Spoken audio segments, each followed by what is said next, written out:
जा अपनी राख से, तू उड़ जा अब तलाश में, परवाज़ देख परवाने की, आसमां भी सर उठाएगा। आएगा अपना टाइम आएगा, मेरे जैसा शाना लाला तुझे ना मिल पाएगा। ये शब्दों का ज्वाला मेरी बेड़ियां पिघलाएगा, जितना तूने बोया है तू उतना ही तो खाएगा। ऐसा मेरा ख्वाब है जो डर को भी सताएगा, जिंदा मेरा ख्वाब अब कैसे तू दफनाएगा। अब हौसले से जीने दे, अब खौफ नहीं है सीने में, हर रास्ते को चीरेंगे हम, कामयाबी छीनेंगे। सब कुछ मिला पसीने से, मतलब बड़ा अब जीने में। क्यों? क्योंकि अपना टाइम आएगा, तू नंगा ही तो आया है, क्या घंटा लेकर जाएगा। अपना टाइम आएगा, अपना टाइम आएगा, अपना टाइम आएगा, तू नंगा ही तो आया है, क्या घंटा लेकर जाएगा। यस स्टूडेंट्स, वेलकम, नमस्ते, welcome to KK commerce academy. और जैसे आप अभी कॉम्पिटिटिव एग्जाम की तैयारी कर रहे हो बच्चों, तो first of all I am audible and visible to everyone? Okay. Yes students, account assistant की पोस्ट की तैयारी कर रहे हो जैसे मुझे सर जी ने बताया। So it is very nice that you are giving competitive exam rather than curriculum. वो तो सब लोग करते ही है, बेसिक एजुकेशन, बट आप कॉम्पिटिटिव एग्जाम की तैयारी कर रहे हो तो definitely yes you can and you will. तो जैसे कि आपका कंटेंट सब्जेक्ट मैंने देखा, और वो प्रैक्टिकली जो हमारा टाइम लिमिट है उसमें पॉसिबल भी है, बट एक हाथ से ताली नहीं बजेगी बच्चों। मेरा काम तो मैं करने ही वाला हूँ, but I want respond from your side also. Okay, जब दोनों हाथ से बजेगी ताली तो डेफिनेटली रिजल्ट के दिन भी ताली बजने ही वाली है। स्टूडेंट्स, अभी नहीं तो कभी नहीं, ये पोस्ट हमारी है और इसके लिए हम डेफिनेटली स्टडी करने वाले हैं।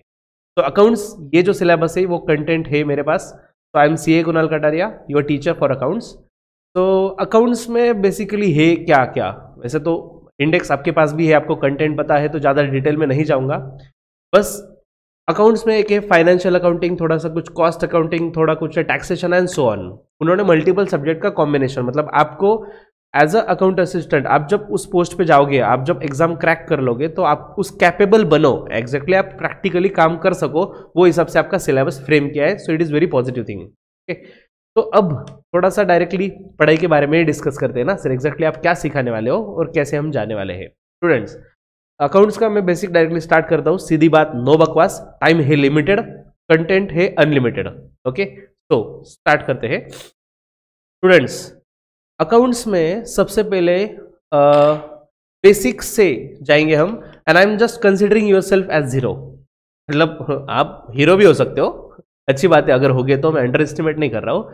आई जस्ट वॉन्ट टू से कि मैं आपको कुछ बेसिक नहीं नॉलेज है ये कंसिडर करके सिखाऊंगा, सो दैट अगर जिसको नॉलेज है उसका रिवाइज हो जाएगा, और उसको नहीं पता, कुछ तो आइडिया नहीं है, तो उसको तो डेफिनेटली अंडरस्टैंडिंग हो ही जाएगा। ठीक है, बेसिकली स्टार्टिंग में एक या मैक्सिमम दो दिन लगेंगे हमारे ट्यूनिंग के लिए, कि मेरा जो टीचिंग मेथड है और आपका ग्रास्पिंग वो कैच होने के लिए 2 दिन लगेंगे। स्टूडेंट्स, मेरा एक कंडीशन रहेगा कि आप हर लेक्चर बस स्टार्ट टू एंड 100% अटेंड करो। तो भी मैं आपको जस्ट कमिट करता हूँ कि आपका जो भी सिलेबस है, आपको तो डेफिनेटली होमवर्क तो कुछ रहेगा, लेकिन क्लास वर्क में मैक्सिमम पार्ट कवर करने की रिस्पॉन्सिबिलिटी मेरी। ठीक है, सेकेंड थिंग, हम जो स्टडी करने वाले हैं इसमें रट्टा वाला पार्ट मिनिमम रहेगा। ठीक है, कि आपको जस्ट मगअप करना है, ये ऐसा है वो वैसा है, रट्टा करना है, ऐसा पोर्शन बहुत कम रहेगा, 10-20%। बाकी 80 to 90% हमारा फोकस सिर्फ कंसेप्चुअल नॉलेज पे रहेगा। ठीक है, नाउ स्टूडेंट्स, हम बात करते हैं अकाउंट्स की। अकाउंट्स में सबसे पहले देखो भाई, अकाउंट्स कैसे आया, कब आया। 1494 की बात है बच्चों, 1494 जब से डबल एंट्री सिस्टम एग्जिस्टेंस में आया। ओके, 1494 में डबल एंट्री सिस्टम। अब ये डबल एंट्री सिस्टम है क्या exactly? Double entry system, students, definitely I am going to talk with you. जैसे ही लेक्चर एंड होगा उसके एंड में हम डिस्कस भी करते जाएंगे, but still in between the lecture अगर आप कुछ भी डाउट रहे तो इमीडिएटली आप रेज कर सकते हो। ठीक है, तो जैसे कि मैं एक शॉप में गया और एक शॉप में मैंने कुछ शॉपिंग की। ठीक है, फॉर एग्जाम्पल 100 रुपीज़ का नोटबुक बाय किया, एक बुक बाय किया, एक पेन, स्टेशनरी, ओवरऑल मैंने फॉर एग्जाम्पल 300 रुपीज़ की स्टेशनरी परचेस की। ठीक है, कस्टमर का छोड़ दो, हम अभी शॉपकीपर के रोल में आते हैं। सपोज मेरा शॉप है, किसी कस्टमर को मैंने 300 रुपीज़ का गुड्स सेल किए, तो अब सेल तो कर दिए, लेकिन कहीं ना कहीं तो ये लिख के रखना पड़ेगा ना। अगर वैसे देखा जाए ना बच्चों, अगर कैश तुरंत मिल रहा है तो मैं सोच रहा हूँ जाने दो ना यार, क्या फर्क पड़ रहा है, नहीं भी लिखा तो चलेगा, कैश तो मिल गई, राइट। सामने वाले के नाम से मुझे कुछ मतलब है। What is your name, I am not interested in you. आप कौन हो, आप कहां से हो, आपका आधार नंबर क्या है, एड्रेस क्या है, मुझे क्या करना है। आपने स्टेशनरी परचेस की, पैसा दे दिया, किस्सा खत्म। लेकिन आप जरूरी हो जाते हो, आप इंपॉर्टेंट हो जाते हो जब ट्रांजैक्शन क्रेडिट बेसिस पे होता है, मतलब उधारी पे होता है।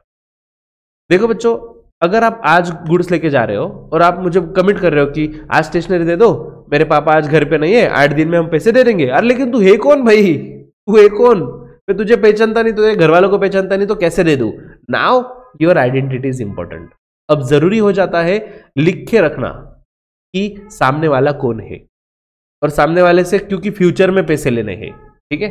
तो ट्रांजैक्शंस, दिन भर में जो भी ट्रांजैक्शन होते हैं बच्चों, अगर मतलब जैसे आपकी बिजनेस की लेवल है, छोटा सा दुकान से लेकर बड़े से मॉल तक, मल्टीनेशनल कंपनी तक, जिस भी लेवल का आपका बिजनेस है, डेफिनेटली रिकॉर्डिंग तो जरूरी है।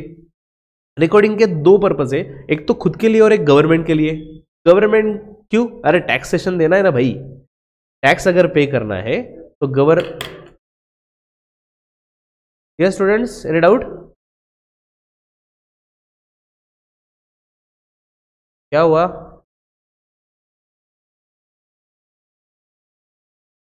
क्या हुआ भाई, डिस्कशन चल रहा है, टैक्स पे करने लग गए क्या अभी से। ओके स्टूडेंट्स, अगर कुछ रहा ना डाउट तो जोर से रेज करो, मतलब आपको डिस्कशन मुझे नहीं समझ रहा है, ठीक है। आप अगर कुछ बात कर रहे हो तो एक सेकंड, नहीं समझा मुझे। प्लीज जोर से बोलिए, आपका ऑडिबल नहीं, आप बोलो।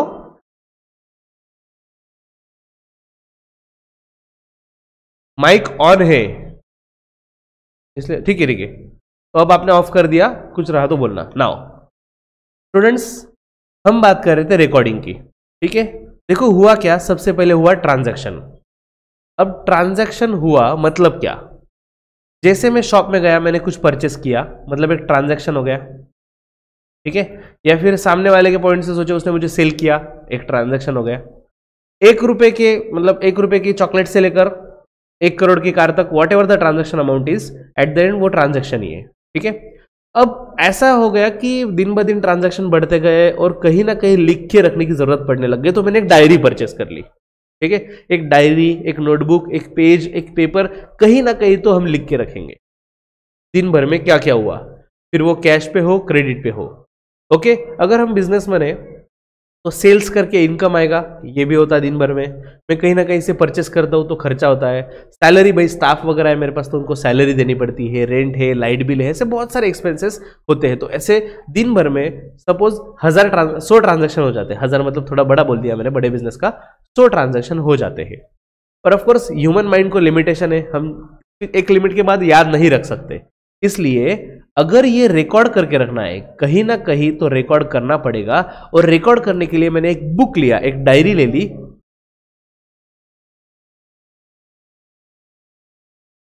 जिसे बोलते हैं जर्नल, ठीक है। एक बुक, एक डायरी, जहां पे मैं सब ट्रांजैक्शन दिन भर में जो भी हुआ वो लिख के रखूंगा, उसे बोलते हैं जर्नल, ठीक है। अब चलो मैंने रिकॉर्डिंग तो कर दिया, सिस्टमैटिक रिकॉर्डिंग कर दिया। Systematic recording transaction of transaction is journal, ठीक है। वैसे देखा जाए ना बच्चों, रिकॉर्डिंग तो हर पर्सन कर सकता है। मतलब आपको अगर कॉमर्स का नॉलेज नहीं भी रहा, ठीक है, स्टूडेंट आप फॉर एग्जांपल 10th में हो, आप हमेशा माइक ऑन, हाँ एग्जैक्टली यस बच्चों, आप माइक बोलो।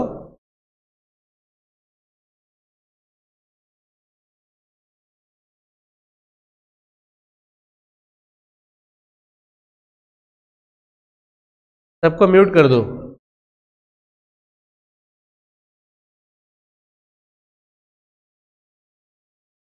कर दो म्यूट सबको, ठीक है। सबको कर रहा हूं मैं म्यूट ऑल, ठीक है। हाँ सब लोग हो गए म्यूट।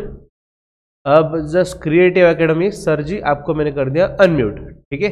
तो आप आपके हिसाब से आप अनम्यूट कर सकते हो, बाकी सब लोग म्यूट हो गए। फ्रेंड्स बड़ी एग्जाम दे रहे हो, छोटे बच्चे जैसे काम कर रहे हो, कैसे चलेगा? बड़ी बड़ी तैयारी करनी है तो बड़े बच्चों जैसे बिहेव करो, म्यूट करके बातें करोगे तो मेरा अनलिमिटेड कंटेंट लिमिटेड टाइम में देना नहीं होगा, ठीक है? चलो, ऐसे ही शांति बने रहेगी ऑटोमेटिक ऑब्वियसली। नाउ ट्रांजैक्शंस में कहीं ना कहीं लिख के रख रहा हूं, एक नोटबुक में, एक जर्नल, एक बुक में, तो उसे हम बोलते हैं जर्नल, ठीक है? चलो, मैंने ट्रांजैक्शन तो लिख लिए। अब ये ट्रांजैक्शंस लिखने के बाद मुझे फॉर एग्जांपल एक मेरा कस्टमर है जिसका नाम है फॉर एग्जांपल जॉन नाम का एक मेरा कस्टमर है, ठीक है? कस्टमर, अब जॉन मेरे पास आया, फॉर एग्जांपल मेरा एक रेगुलर कस्टमर है, 3-4 महीने के बाद आया अचानक से एक दिन, और वो बोला कि सर मुझे बताओ कि आप अपनी उधारी कितनी है। सर नहीं, सॉरी, सेठ जी, दुकान वाले ना हम। सेठ जी, हमें बताओ हमारी उधारी कितनी है, कितना पैसा देना है। मैं आज पूरे पैसे लेके आया हूँ, सब आपकी उधारी जो भी था पिछला पेमेंट सब कुछ क्लियर कर दूंगा। नाउ अब अगर लक्ष्मी टीका लगा रही तो डेफिनेटली मुंह धोने थोड़ी ना जाएंगे। अगर स्कैम 1992 देखा होगा तो आप पहुंच जाओगे इस तक। तो स्टूडेंट्स, पैसे आ रहे हैं तो डेफिनेटली पैसे तो लेने ही है, लक्ष्मी आ रही है, अच्छी बात है। नाउ द पॉइंट इज, पैसे तो आ रहे हैं लेकिन मुझे ये नहीं पता कि वो जॉन जो मेरा स्टूडेंट है, जॉन से कितने पैसे लेने एग्जैक्टली, वही नहीं पता मुझे। Now how to find this? तो मैंने सोचा कि चलो भाई जर्नल में चेक करते। जर्नल मतलब मैंने जहां पे सब ट्रांजैक्शन लिख के रखे हैं ना बुक में, तो सब ट्रांजैक्शन अगर मैंने लिख के रखे तो मैंने सोचा कि चलो फाइंड करते हैं कि एग्जैक्टली कितने पैसे लेने हैं या कितने पैसे सामने वाले से रिकवर करने हैं। तो इसके लिए जर्नल में मैं देखा तो जर्नल में बहुत सारे ट्रांजैक्शन लिखे हुए थे, मुझे इसका डिटेल नहीं मिला। इसके लिए हमें बनाना पड़ता है लेजर। लेजर मतलब अकाउंट। हर पर्सन का एक अकाउंट होता है बच्चों, टी शेप का अकाउंट होता है, मतलब जिसमें मैं देख के बता सकता हूं पर पर्सन, भाई तेरा इतना पैसा लेना है, तुझे इतना देना है, तो पर्सन वाइज डिटेल मैंने मेंटेन किया अलग से, उसे बोलते हैं लेजर। ओके, फिर ये जो लेजर्स होते हैं बच्चों, मतलब फॉर एग्जांपल मेरे 100 कस्टमर है और 20 सप्लायर है जिनसे मैं माल खरीदता हूं, ठीक है? तो हमारा क्रेडिट पे ट्रांजैक्शन चलता रहता है, लेना भी और देना भी, उधारी पे। तो ये सब कुछ डिटेल्स मैंने मेंटेन की और इसकी एक समरी बना ली। ये जितने भी अकाउंट्स मैंने बनाए थे, अकाउंट्स मतलब लेजर एक ही, तो इनकी समरी बना ली। इसे बोलते हैं ट्रायल बैलेंस। ट्रायल बैलेंस, ठीक है? ट्रायल बैलेंस मतलब क्या? सीधी बात, साल भर की समरी। मैंने पूरे साल में कितना परचेस किया, कितना सेल किया, कितना इनकम कमाया, या फिर जो भी साल भर की डिटेल्स है वो हमें ट्रायल बैलेंस में मिल जाएगी समराइज्ड। ओके, और इस ट्रायल बैलेंस के बाद बनता है फाइनल अकाउंट्स। अब ये फाइनल अकाउंट्स होता क्या है? फाइनल अकाउंट्स में 3 चीजें होती है बच्चों। एक है ट्रेडिंग अकाउंट, दूसरा होता है profit and loss account, and third is balance sheet. अगर आपका कंटेंट आपके सामने अगर देख रहे होगे आपका सिलेबस, तो आपको इसमें से बहुत नाम दिख रहे होंगे। आपको जर्नल कहीं दिख रहा होगा, लेजर है, ट्रायल बैलेंस है, trading, profit and loss, balance sheet, यही है, ठीक है? तो this is the circle of accounts, और ये सर्कल हम चुन चुन के एक एक चीज इसमें से देखने वाले हैं। Okay students, just a second में और भी आपको कंटेंट में क्या क्या है, ये रहा आपका कंटेंट।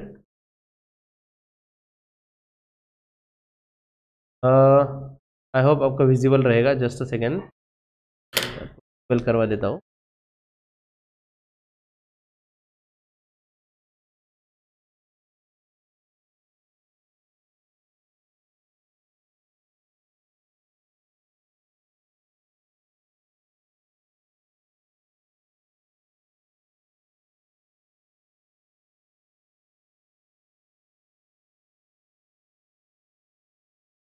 यस, ये रहा आपका कंटेंट। ओके स्टूडेंट्स, चलो मैं भी थोड़ा सा छोटा हो जाता हूँ, कंटेंट आपको अच्छे से दिखेगा। तो इसमें देखो क्या क्या है। सबसे पहले तो फाइनेंशियल अकाउंटिंग टर्म्स, ठीक है? मतलब अकाउंट से रिलेटेड कुछ टर्म्स हम देखेंगे। अकाउंट्स, अरे अरे अरे, जस्ट अ सेकेंड,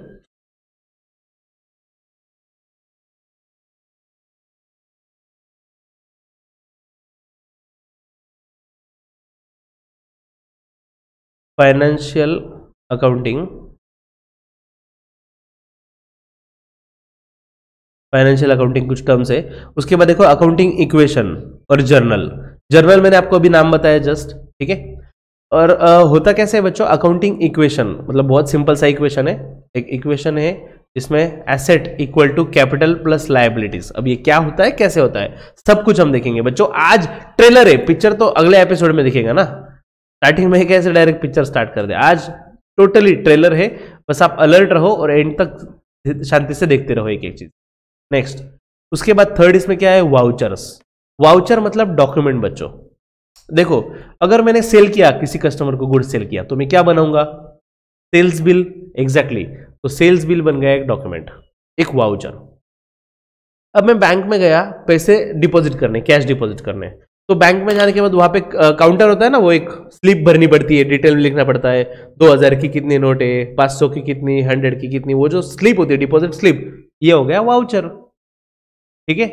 तो मैंने फॉर एग्जांपल किसी से गुड्स परचेस किए, तो सामने वाला मुझे क्या देगा, बिल। ऑफ कोर्स बिल बना के देगा ना, कि कितने का गुड्स है, कितना क्वांटिटी है, टोटल कितना टैक्स जीएसटी वगैरह ऐड करके टोटल बिल आएगा। तो ये जो बनेगा इनवॉइस, ये जो बिल रहेगा, ये भी क्या है, ऑफ कोर्स वाउचर, ठीक है। देखो बच्चों, अकाउंटेंट है, फॉर एग्जांपल आप अकाउंटेंट हो और मेरे अकाउंटेंट हो, मैं बिजनेसमैन हूं और मेरे बिजनेस में आप काम कर रहे हो। मैंने बोला चल लिख 2 लाख का सेल किया, तो ऐसे कैसे लिखो, आप तो कभी भी बोलोगे 2 लाख का सेल किया, 20 लाख का सेल किया, कैसे लिखे, कुछ प्रूफ तो होना चाहिए ना उसके लिए। तो डॉक्यूमेंट्री एविडेंस मतलब डॉक्यूमेंट्री प्रूफ जो होता है ट्रांजैक्शन का, वो है वाउचर, ठीक है। नेक्स्ट, फोर्थ वाला पॉइंट देखो क्या है, बैंक रिकंसिलिएशन स्टेटमेंट। अभी ये क्या है बच्चों, BRS, बैंक रिकंसिलिएशन स्टेटमेंट।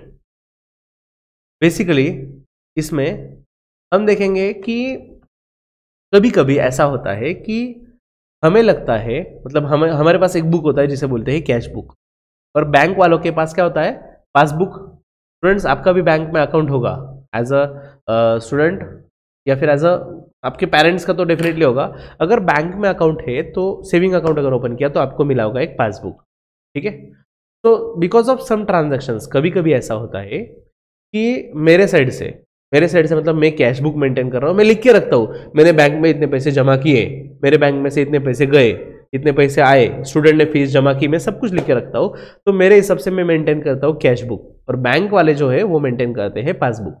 तो कुछ ट्रांजैक्शंस कभी कभी ऐसे होते हैं कि मैंने ट्रांजैक्शन कर दिया लेकिन बैंक वालों को नहीं पता, या बैंक वालों ने किया लेकिन मुझे नहीं पता। तो ऐसे केस में बैंक मतलब डिफरेंस हो जाता है कैश बुक में और पासबुक में, और ये डिफरेंस सॉल्व करने का टॉपिक है bank reconciliation statement. Okay sir, इसका एग्जांपल दो तो जल्दी समझ जाए। फॉर एग्जांपल बच्चों, 31 मार्च को ईयर एंड होता है, फाइनेंशियल ईयर एंड।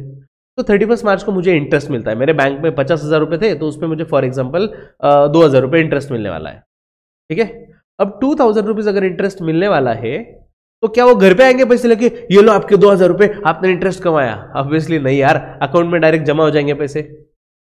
अकाउंट में पैसे जमा हो गए मतलब पासबुक में एंट्री हो गई, लेकिन मुझे तो पता ही नहीं, कैश बुक में एंट्री नहीं हुई, बिकॉज मुझे कैसे पता चलेगा इंटरेस्ट का, डायरेक्ट पैसे जमा हो गए, समझ रहे हो। तो ऐसे केस में कैश बुक और पासबुक में डिफरेंस आता है, और वो हम सॉल्व करेंगे BRS में। बहुत इंटरेस्टिंग टॉपिक है, मजा आएगा। नेक्स्ट, 5th टॉपिक देखो आप, ये क्या है, फाइनेंशियल मैनेजमेंट एंड स्टेटमेंट।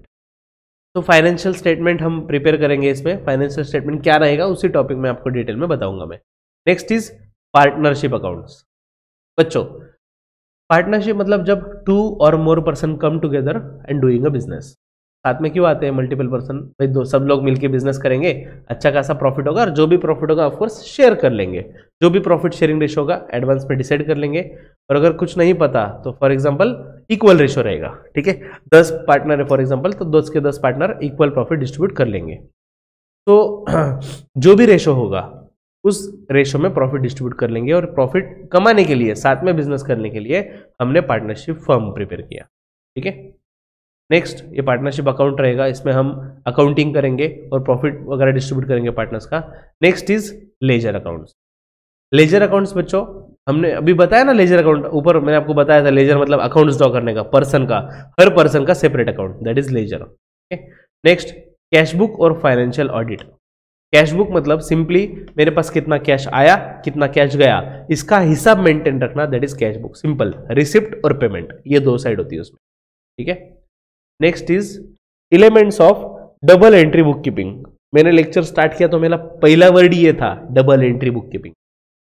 बच्चों डबल एंट्री बुक कीपिंग मतलब क्या? हर ट्रांजैक्शन के दो इफेक्ट होते हैं। सर दो इफेक्ट मतलब क्या, कैसे एग्जैक्टली क्या बताना चाहते हो सर आप?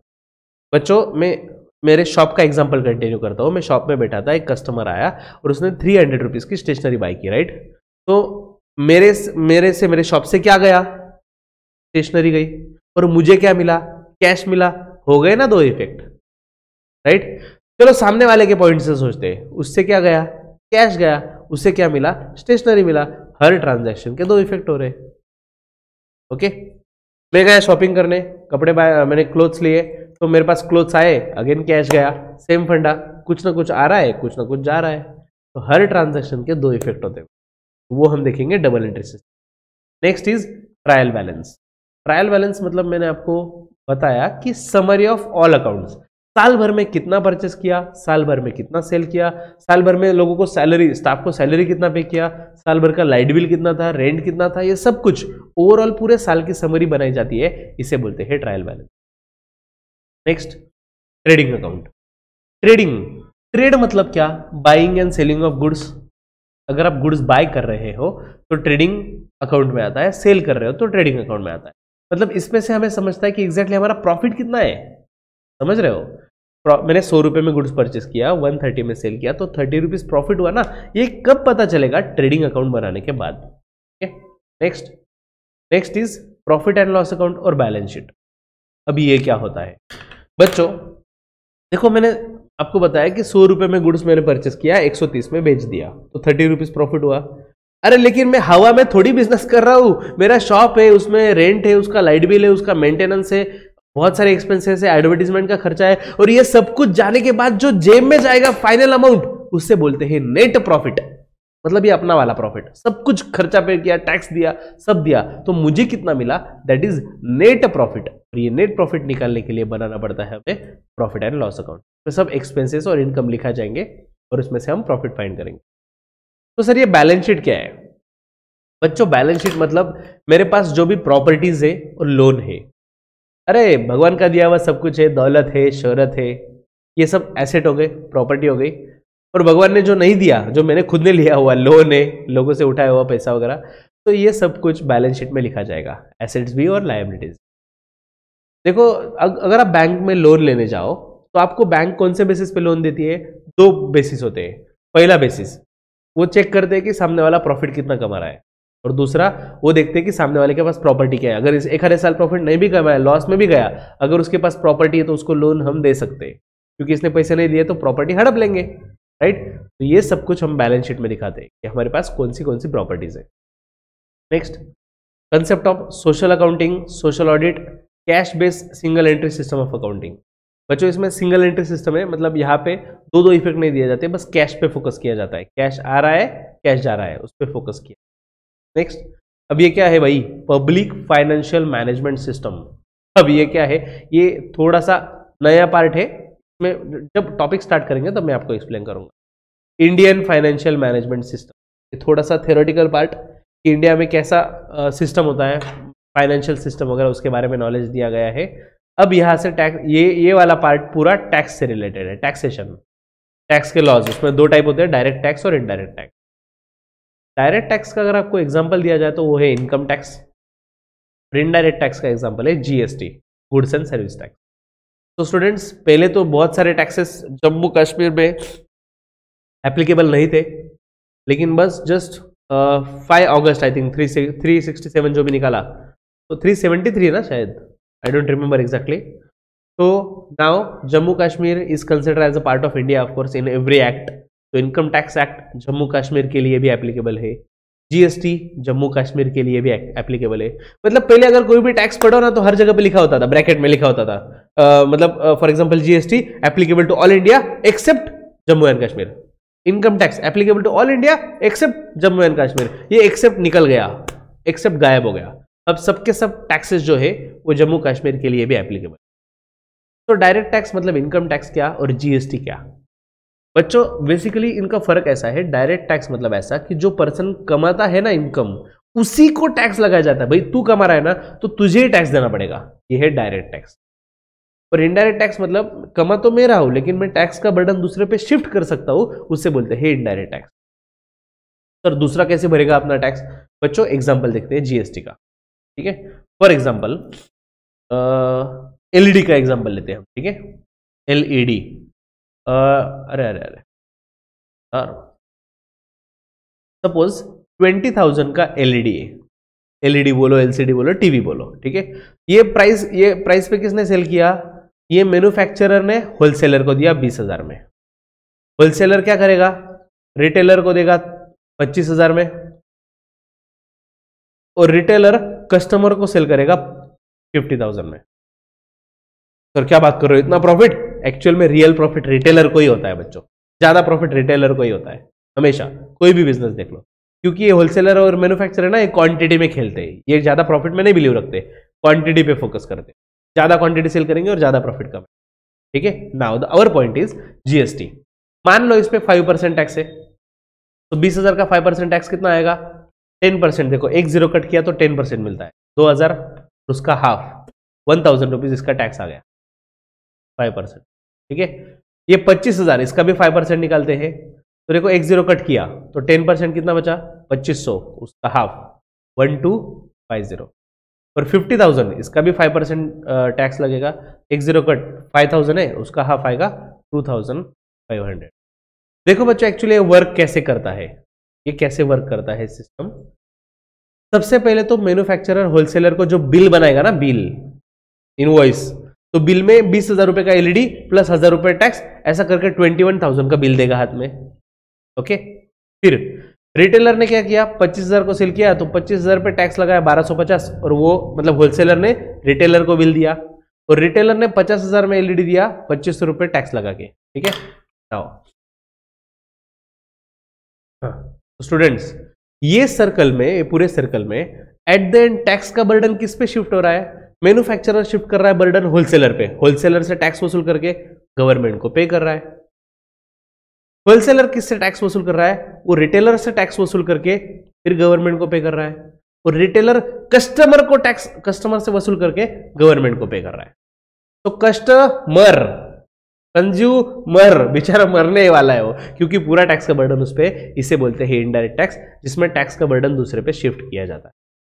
Okay, next cost management and budgetary control. अब ये यहां से पूरा कॉस्ट अकाउंटिंग है बच्चों, ठीक है। ऊपर था फाइनेंशियल अकाउंटिंग, ये है टैक्सेशन, और लास्ट में 3 टॉपिक है कॉस्ट अकाउंटिंग के। अब इसमें कॉस्ट मैनेजमेंट और बजटरी कंट्रोल ये क्या है?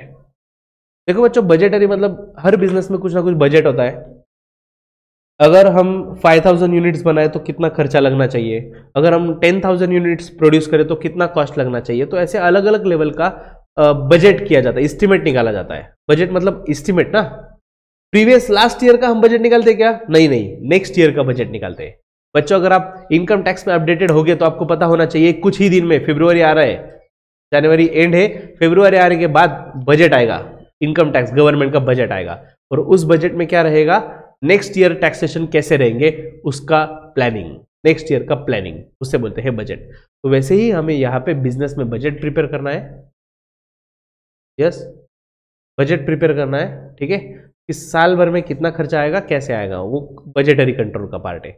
नेक्स्ट कॉस्ट अकाउंटिंग, इसमें कुछ थ्योरेटिकल पार्ट भी है कॉस्ट रिलेटेड, एग्जैक्टली कैसे किया जाता है। Last is development in accounting, accounting में क्या क्या डेवलप हुआ है भाई, डेवलपमेंट ये पूरा थ्योरेटिकल पार्ट है। ओवरऑल अगर देखो बच्चों, ये पूरा कॉम्बो है प्रैक्टिकल और थ्योरी का, बहुत मजा आने वाला है सीखने में। तो एंड तक आप अगर मेरे साथ रहोगे, मेरा 100 तो है, आपका 100 मिल जाए तो बहुत मजा आएगा बच्चों, ठीक है। Definitely you can, definitely you can and you will crack the exam if you are there with me till the end of this syllabus, okay students। तो मैं अभी अनम्यूट कर रहा हूँ, आपके साइड से मुझे कुछ पार्टिसिपेशन, एक्टिव पार्टिसिपेशन चाहिए है। तो स्टूडेंट्स आप अनम्यूट कर सकते हो क्या? देखो तो, हाँ हो रहा है, ठीक है। तो आपकी एग्जाम की टेंटेटिव डेट क्या है बच्चों? सॉरी वापस बोलिए। जून मंथ में एग्जाम है, ठीक है। एग्जैक्ट डेट नहीं पता, लेकिन अभी जून महीने में रहेगी ये पता है, राइट। ठीक है, ठीक है। तो हमारे पास फेब, मार्च, अप्रैल, मई, ये 4 मंथ्स है। लेकिन मैं कंसिडर कर रहा हूँ कि इस पूरे 4 मंथ टीचिंग नहीं चलेगा। अगर मैं 4 महीने टीचिंग करता रहा तो आप सेल्फ स्टडी कब करोगे? ठीक है, तो हमारे पास एटलीस्ट मार्च एक महीना तो भी, मई महीना तो भी आपके सेल्फ स्टडी के लिए होना चाहिए। तो मैक्सिमम 3 मंथ्स मेरे पास है। ठीक है, और बताओ, आपको इसका कुछ टेक्स्ट बुक मिला है? बच्चों को स्पेसिफिक टेक्स्ट बुक है इसका, एक सिलेबस का?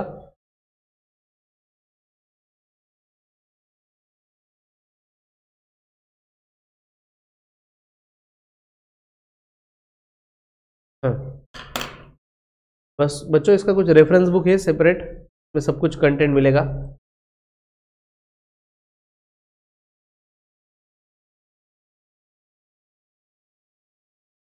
है ना?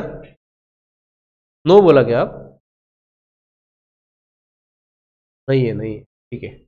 तो ओवरऑल आपको अलग अलग बुक से ही स्टडी करना है, राइट? ठीक है। वो तो ठीक है, मेरा काम मैं आपको मतलब एज इफ इतने नोट्स प्रोवाइड करूंगा तो मैक्सिमम उसमें ही कवर हो जाएगा सब कुछ। ठीक है, और आपके क्या एक्सपेक्टेशन है मेरे साइड से वो बताओ। What should I do for you?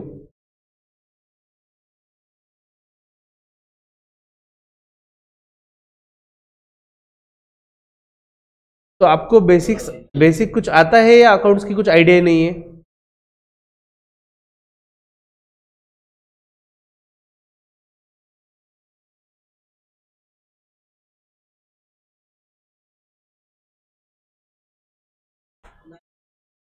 Okay, सो इस फील्ड में ही नए हो आप, टोटली नए हो? ओके, आपका एग्जाम का पैटर्न एमसीक्यू रहेगा? Okay, great. तो हमारा ज्यादा फोकस बड़े बड़े क्वेश्चन आंसर पे नहीं रहेगा, छोटे छोटे क्वेश्चन जो आएंगे एमसीक्यू, तो उसके आंसर फास्ट कैसे निकाल सके उस पर हम फोकस करेंगे। ठीक है,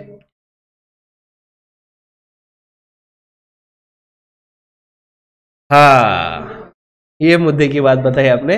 स्टार्ट तो ए से ही करना है, जेड तक तो पहुंचेंगे सर, लेकिन ए से स्टार्ट कर दो। ओके, ओके, ठीक है।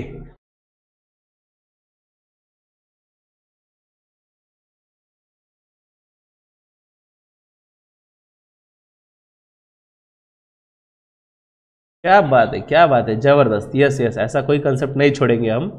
बस देखते हैं अभी जितना आवाज आ रहा है ना, जैसे जैसे मैं कंसेप्ट सिखाता हूं, तो यह आवाज कितना रहता है देखना पड़ेगा। यस, और बोलो। तो जून में देखो, मुझे इतनी बातें क्लियर हो गई आपके कम्युनिकेशन से अब तक। जून मंथ में आपकी एग्जाम है, आपके पास कोई रेफरेंस बुक नहीं है स्पेसिफिक कि जिसमें पूरा का पूरा कंटेंट है, एमसीक्यू बेस्ड एग्जाम है, और आप इस फील्ड में टोटली नए हो। तो आपको मुझे जीरो से आगे लेके जाना है, ए से लेकर जेड तक। ओके,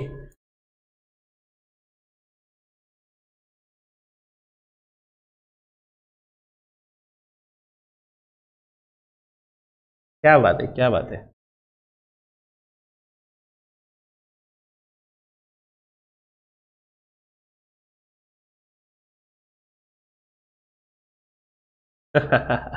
जबरदस्त, जबरदस्त। देखो,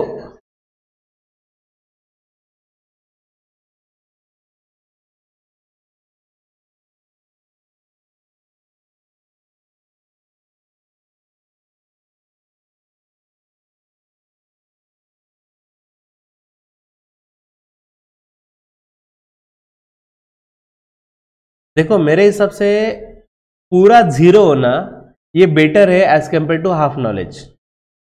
क्योंकि जिसको हाफ नॉलेज होता है ना, वो खुद को बादशाह समझता है कि मुझे सब कुछ आता है। तो इट इज वेरी गुड कि आप पूरा न्यूट्रल हो, पूरा जीरो हो, जो भी सिखाया सर इनपुट लेने वाले हैं, सो इट इज गुड। कोई कोई दिक्कत नहीं, कोई दिक्कत नहीं, करेंगे हम। ओके,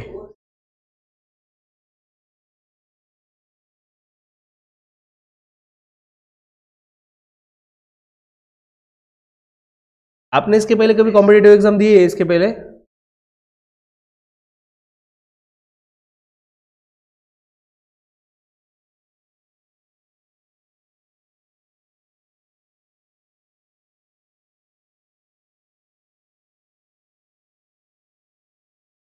ओके ओके, बढ़िया है ना। जहाँ पे कंपटीशन है वहीं पे दौड़ने में मजा भी आता है। और मेरे हिसाब से कंपटीशन है ना अपने दूसरे क्लास वालों के साथ है ही नहीं, अपनी कंपटीशन अपने ही पास्ट के साथ है। आपने अब तक क्या किया था, अब तक जो एग्जाम दिए आज तक क्या स्टडी किया है? यस 2 मिनट रहे, यस यस मेरा ध्यान है टाइम के पास, 2 मिनट बचे बच्चों। यस नेट लॉस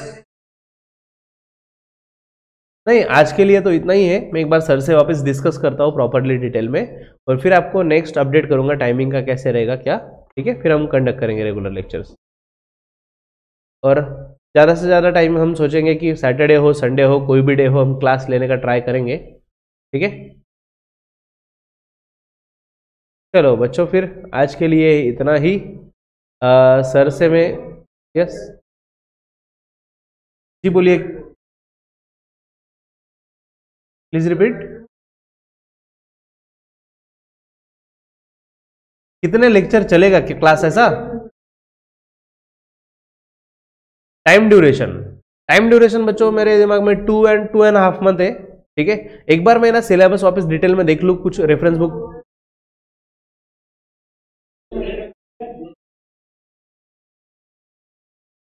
ठीक है चलेगा, वही सबसे वर्क करेंगे। मैं एक बार सर जी से बात करके आपसे कम्युनिकेट करता हूँ। चलो बच्चों आज के लिए इतना ही, मिलते हैं जल्दी ही नेक्स्ट एपिसोड के लिए। Be energetic and be studying, bye bye.